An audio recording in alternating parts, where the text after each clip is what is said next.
Hello students, स्वागत है आपका साइंस जोन में, जहां आप स्टडी कर रहे हैं class 9th to 12th general physics और जनरल केमिस्ट्री का। तो आइए आज हम लोग जनरल केमिस्ट्री के बारे में, यानी जिसे बेसिक केमिस्ट्री कहते हैं, उसके बारे में थोड़ा स्टडी करते हैं। पिछले 2 वीडियोज में मैंने आपको बेसिक फिजिक्स के बारे में जानकारी दिया है। अब आज हमारा जो वीडियो है वो बेसिक केमिस्ट्री को लेकर के है। बेसिक केमिस्ट्री जानने से पहले सबसे पहले हम जान लें व्हाट इज केमिस्ट्री। तो पहला हमारा जो मूल पॉइंट है कि केमिस्ट्री है क्या, व्हाट इज केमिस्ट्री, रसायन विज्ञान क्या है। डिफाइन कर दीजिए इसको, डेफिनेशंस दे दीजिए। इसका डेफिनेशन ऑफ केमिस्ट्री अगर हम कर दें तो रसायन विज्ञान की परिभाषा अगर हम दे दें इसको कि रसायन विज्ञान क्या है, रसायन विज्ञान में हम क्या पढ़ेंगे, तो क्या डिफाइन करेंगे। Chemistry, what is chemistry? Chemistry is a branch of science. whose branch? Science की एक ब्रांच है, in which, जिसमें हम क्या स्टडी करते हैं, study about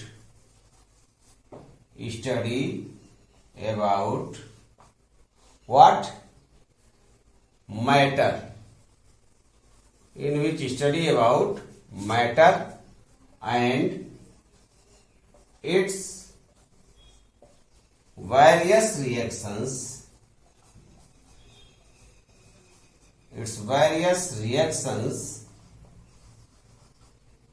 with energy,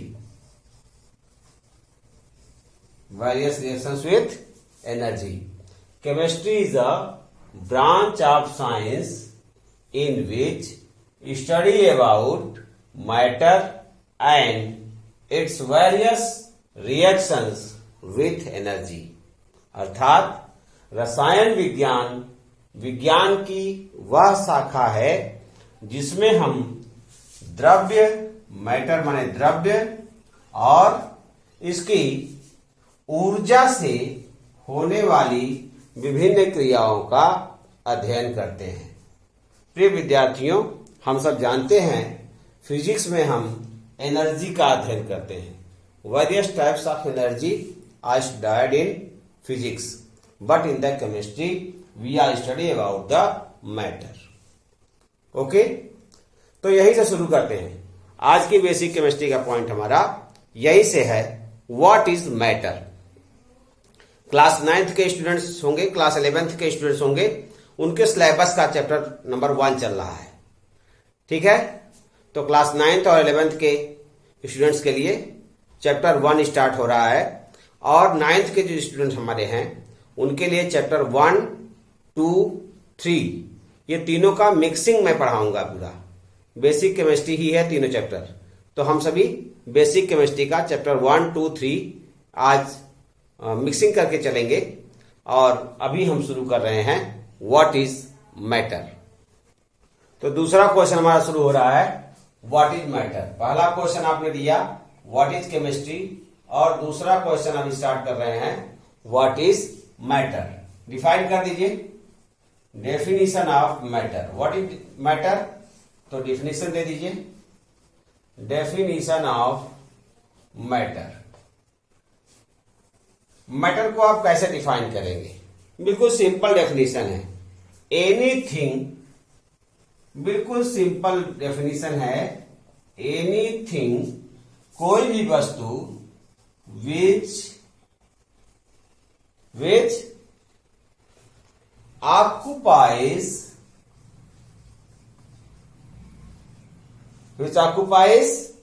space, anything which occupies space means volume, and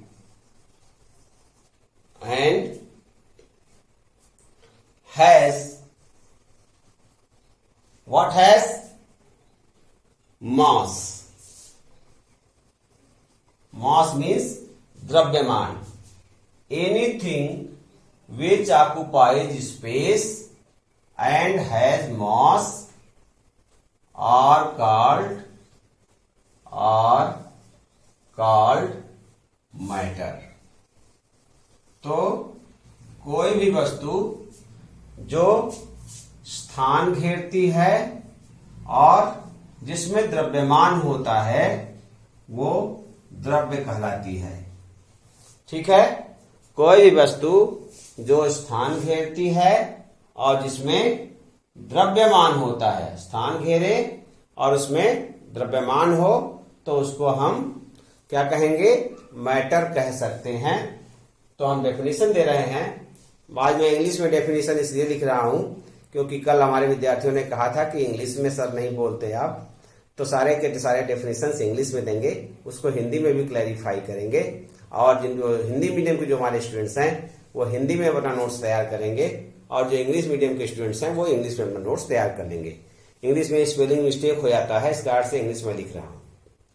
तो एनीथिंग कोई भी वस्तु जो स्थान घेरती है और जिसमें द्रव्यमान होता है वो द्रव्य है. ऐसे हम एग्जाम्पल्स लेंगे तो हमारे अगल बगल बहुत सारे एग्जाम्पल्स मिल जाएंगे.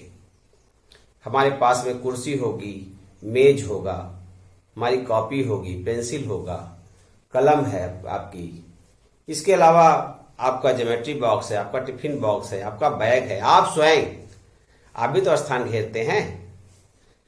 तो बहुत सारी सी वस्तुएं हैं जो सॉलिड हैं और वो स्थान घेरती हैं. ऐसे कुछ पानी है, दूध है, ये सब क्या है? लिक्विड है, पर यह स्थान घेरते हैं. अब बहुत सारी गैसेस भी हैं, जैसे सीएनजी है, एलपीजी है, हमारे आसपास की वायु है, ये सब भी स्थान घेरती हैं.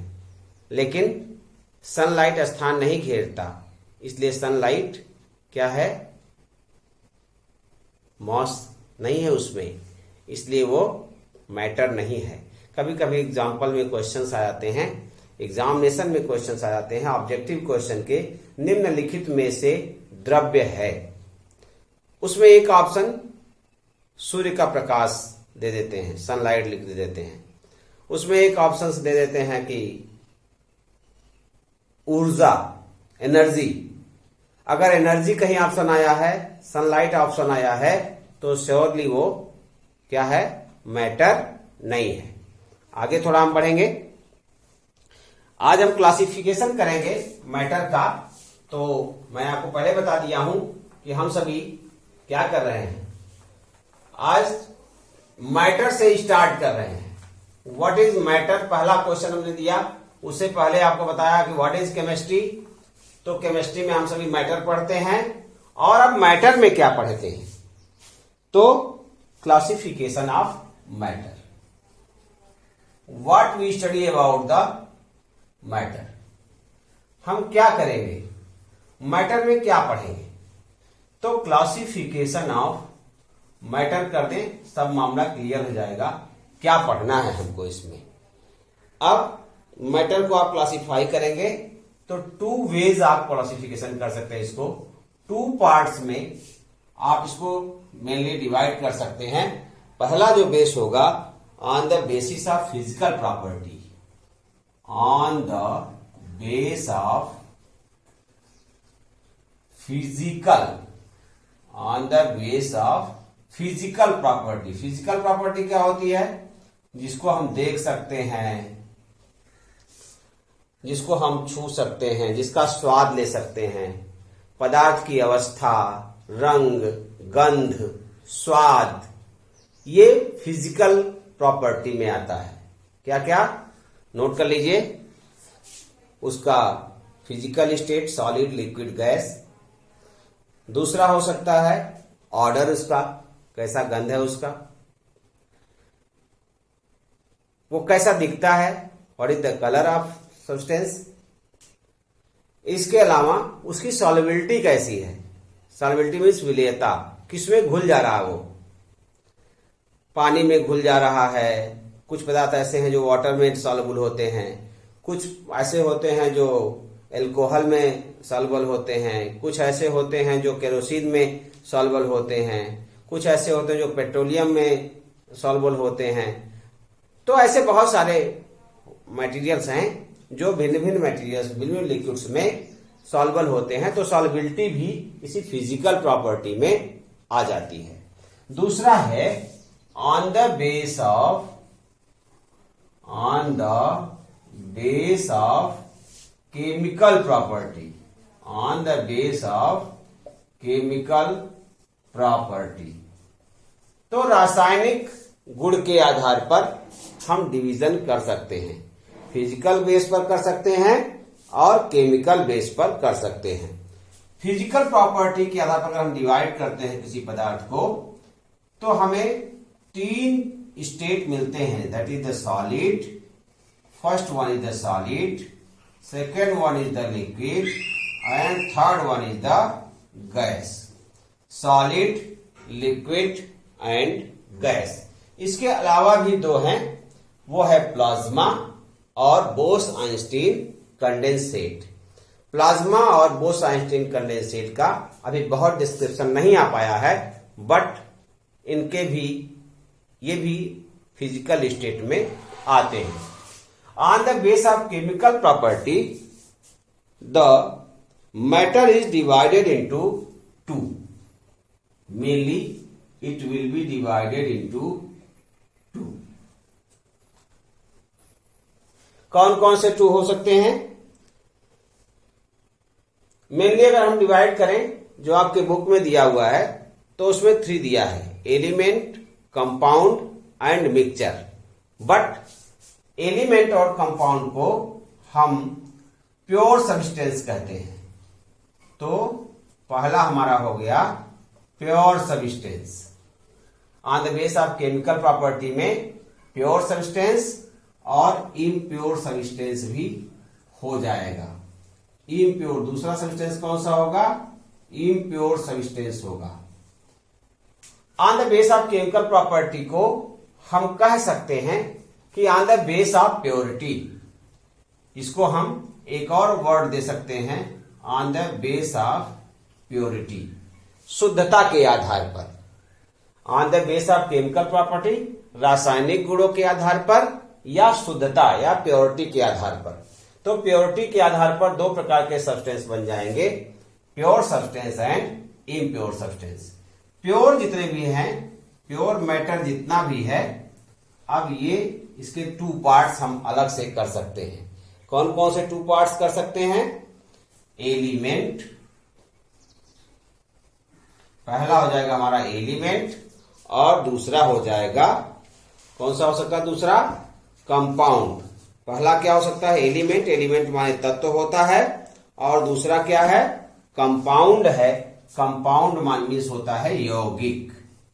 तो पहला हो गया एलिमेंट और दूसरा हो गया कंपाउंड।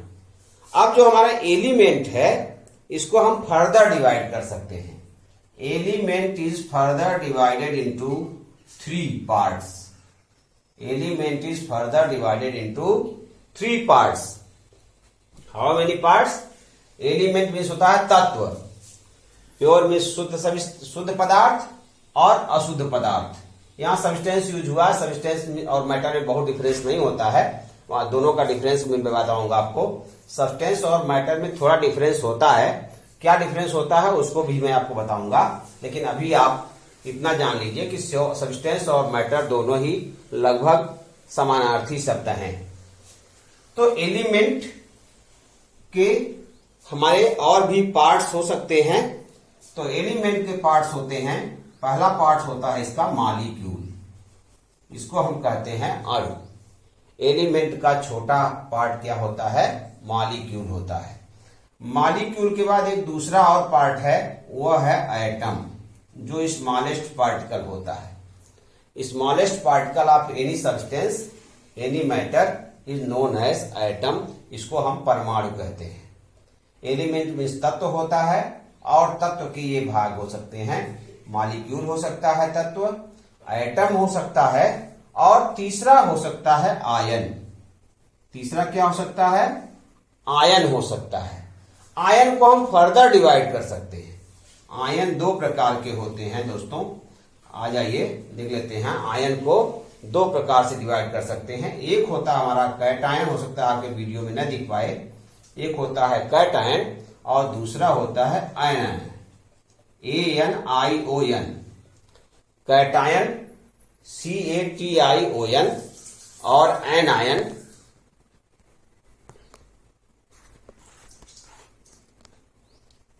हमारा होगा ANION। CATION कैटायन जिसको हम धनायन कहते हैं, और एनायन होगा जिसको हम ऋणायन कहते हैं। अब हम लोग इम्प्योर सब्सटेंस की ओर चलते हैं। कंपाउंड दोस्तों, कंपाउंड के भी पार्ट हैं। कंपाउंड के 3 पार्ट हैं, ठीक है। अभी उसकी भी चर्चा हम बाद में करेंगे, एक एक को डिफाइन करेंगे और डिफाइन करते हुए तब हम आगे बढ़ेंगे। अभी इम्प्योर सब्सटेंस की बात कर लें तो इम्प्योर सब्सटेंस का एक दूसरा नाम मिक्सचर है। आपने नाम सुना होगा मिश्रण। 3 प्रकार आपको दिख गए, एलिमेंट, कंपाउंड एंड मिक्सचर। तत्व, यौगिक और मिश्रण। तत्व, यौगिक और मिश्रण। जो हमारे हिंदी मीडियम के साथी हैं वो इसके नाम हिंदी में लिखते चले साथ साथ मेरे। एलिमेंट मीन्स होता है तत्व, कंपाउंड मीन्स होता है यौगिक, और मिक्सचर मीन्स होता है मिश्रण। दोस्तों अगर आप पूरा वीडियो ठीक प्रकार से देख लेंगे, और जो अभी मैं जनरल केमिस्ट्री की लेकर के चल रहा हूं, तो केमिस्ट्री में आपको कहीं कोई प्रॉब्लम नहीं रह जाएगी, बशर्ते आपको वीडियो को 1 या 2 बार ठीक प्रकार से देखना होगा। तो आइए मिक्सचर की बात कर लें। मिक्सचर 2 प्रकार के होते हैं। मिश्रण भी 2 प्रकार के हो सकते हैं। एक ऐसा मिक्सचर हो सकता है जिसको हम होमोजीनियस मिक्सचर कहते हैं। क्या कहते हैं? Homogeneous mixture. इसमें पदार्थ का प्रत्येक कण समान होता है। और दूसरा होता है हेट्रोजीनियस मिक्सचर। हेट्रोजीनियस मिक्सचर में पदार्थ के कण समान नहीं होते। इसको हम अलग से फिर डिफाइन भी करेंगे, homogeneous mixture and heterogeneous mixture. हम अलग से भी इसको डिफाइन करेंगे दोस्तों, लेकिन अभी आप यहां पर होमोजीनियस मिक्सचर और हेट्रोजीनियस मिक्सचर के बारे में ठीक प्रकार से जान लें। तो ये on the basis of chemical property या on the basis of purity, शुद्धता के आधार पर या रासायनिक गुणों के आधार पर पदार्थ की इतनी सारी अवस्थाएं, इतने प्रकार हो गए।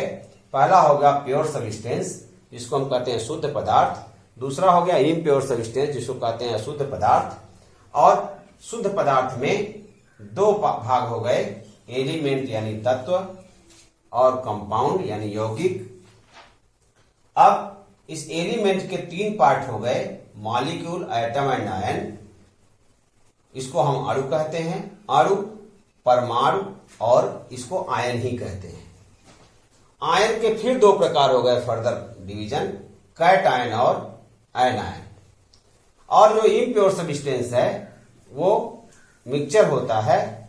मिक्सचर में होमोजीनियस मिक्सचर होता है और हेट्रोजीनियस मिक्सचर होता है। तो आज हम लोगों ने ये क्लासिफिकेशन ऑफ मैटर को मैंने एक जगह समराइज करने का प्रयास किया है। ये आपका क्लास 9th का फर्स्ट चैप्टर हो जाएगा। इसमें आप 2 पॉइंट्स और इसमें ऐड कर सकते हैं। गैस के आगे आप यहां ऐड कर सकते हैं प्लाज्मा, और इसी में एक और जोड़ सकते हैं बोस आइंस्टीन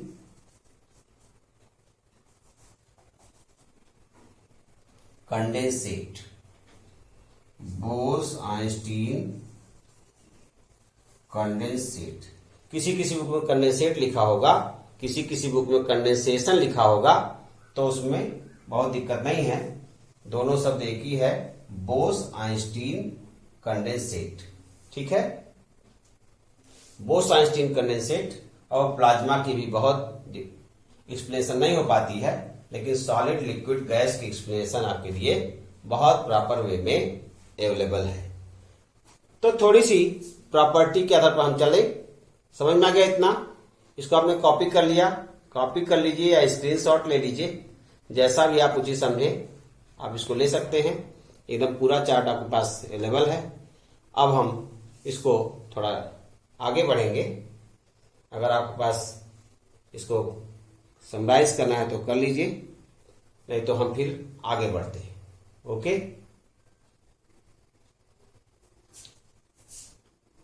तो on the base of physical property, on the base of physical property को हम बेस लेकर के आगे बढ़ते हैं आज, अभी थोड़ी देर के लिए। फिजिकल प्रॉपर्टी में सॉलिड, लिक्विड और गैस आते हैं। सॉलिड, लिक्विड और गैस। हम कंपैरेटिव स्टडी डायरेक्ट कर लेते हैं। हमारे 9th का जो कोर्स है उसमें कंपैरेटिव स्टडी करते समय हमको 3 बिंदुओं को बहुत विशेष रूप से ध्यान रखना है। कौन कौन से 3 बिंदु हैं?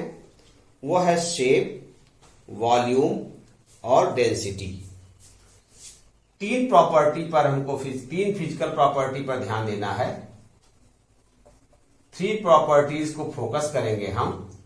पहला है शेप, दूसरा है, पहला हमारा है शेप, दूसरा हमारा है वॉल्यूम और तीसरा है डेंसिटी।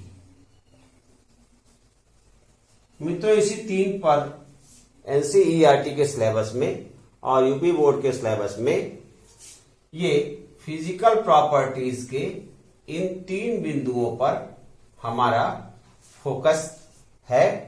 यही 3 पॉइंट्स हमारे मेन हैं। इसके अलावा भी हम और पॉइंट्स के बारे में भी जान सकते हैं। जैसा कि मैंने आपको बताया था कि शेप कैसा होगा। कोई सॉलिड होगा तो उसका शेप निश्चित होगा। शेप मीन्स क्या होता है? शेप मीन्स आकार। तो शेप कैसा होगा सॉलिड का? फिक्स्ड होगा, निश्चित होगा। अगर हम कंपैरेटिव स्टडी करें, टेबल बना लें, सॉलिड, लिक्विड, हम यहां कंपैरेटिव स्टडी कर रहे हैं, सॉलिड, लिक्विड और गैस, ये 3 हमने बना लिए। और हमने ये इसके पहले यहां क्या कर दिया? हमने प्रॉपर्टीज इसकी लिख दिया।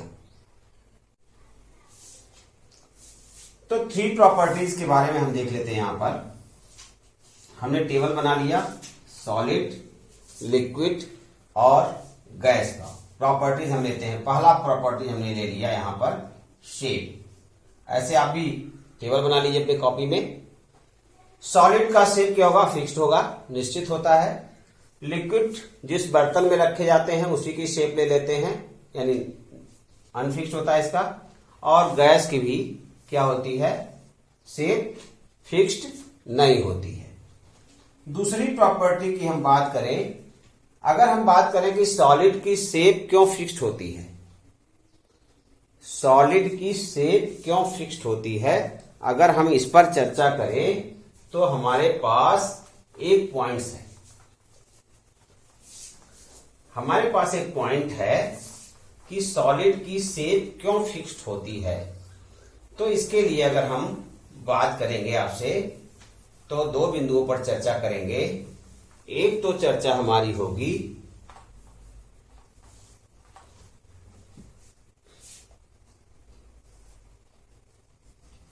ये प्रॉपर्टी आप लिखे थे यहां पर, प्रॉपर्टीज। एक पॉइंट होगा हमारे पास इंटरमॉलिक्यूलर अट्रैक्शन फोर्स। इसको हिंदी में कहते हैं अंतर आणविक आकर्षण बल।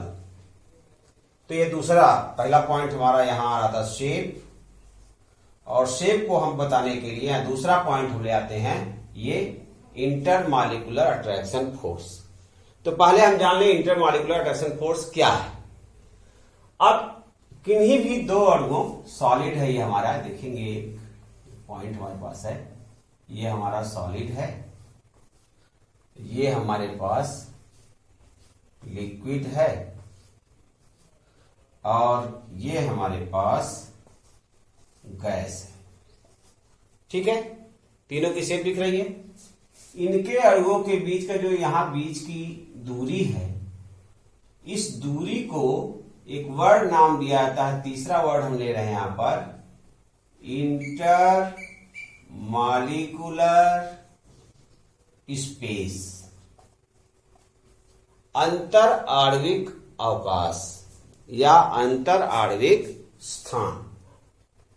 तो जो सॉलिड है उसके अणुओं के बीच का आप देख पा रहे हैं, आप खुद देख लीजिए, ये है स्पेस, ये है स्पेस, ये है स्पेस, और ये स्पेस है।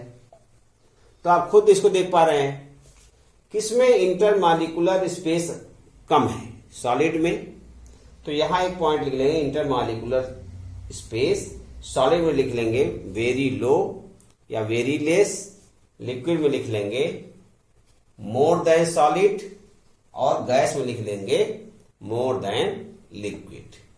यानी सॉलिड में सबसे कम, लिक्विड में उससे कम, और गैस में लिक्विड में उससे अधिक, और गैस में सबसे अधिक इंटरमॉलिक्यूलर स्पेस पाए जाते हैं। अब इसका just opposite intermolecular attraction force होगा। तो ये तीसरा पॉइंट इसी में नोट कर लीजिए, इंटरमॉलिक्यूलर अट्रैक्शन फोर्स।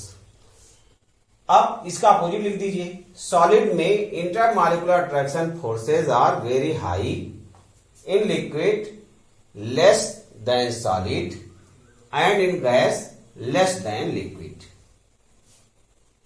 सॉलिड में इंटरमॉलिक्यूलर अट्रैक्शन फोर्स यानी अंतर आणविक आकर्षण बल सबसे अधिक होता है, गैस में उससे कम होता है, और लिक्विड में उससे कम होता है, और गैस में तो इंटरमॉलिक्यूलर अट्रैक्शन फोर्स सबसे कम होता है।